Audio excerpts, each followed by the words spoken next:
A prayer for my family. Panginoon, maraming salamat sa aking pamilya.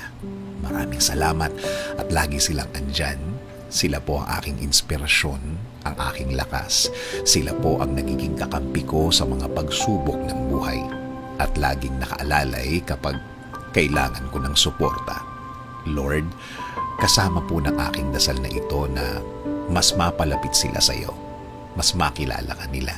Mas malaman pa nila ang iyong kabaitan. Kasama ng nakikita nila sa aking buhay na ikaw ang pinagkukunan ko ng lakas sa araw-araw. Kasama na rin ang aking dinadasal na tulungan niyo rin ang bawat isa sa kanila sa tuwing kailangan nila ng tulong ninyo, Lord. Tulad na lang ng pagtulong na ginagawa mo para sa akin every time na kailangan ko po ng tulong niyo. Lagi niyo silang samahan at protektahan sa lahat ng oras. Alam ko na napakadelikado na sa labas at kailangan nila ng proteksyon ninyo sa mga buhay nila, kasama na ang kani-kanilang mga trabaho. Ikaw, Panginoon, ang nakakaalam ng lahat ng kanilang pinagdadaanan. Alam mo kung anong mga pagsubok ang dumadating sa kanila.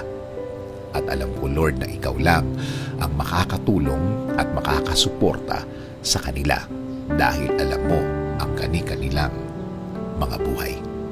Bigyan mo sila ng talino para kanilang magamit sa tuwing may dalahin sila sa kani-kanilang mga buhay.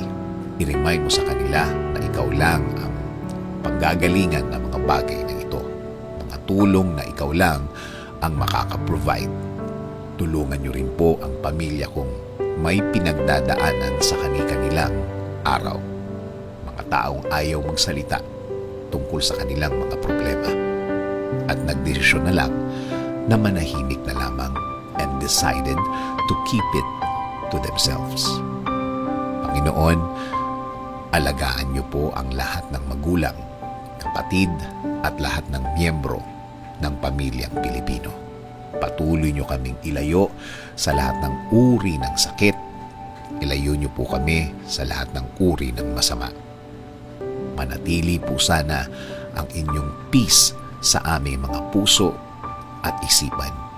Patuloy niyo pong i-guide ang aking buhay. Bigyan niyo po palagi ng direksyon ang aking araw-araw at ng aking buong pamilya. Patawarin niyo po kami sa lahat ng aming kasalanan sa inyo, Panginoon. In Jesus' name we pray. Amen.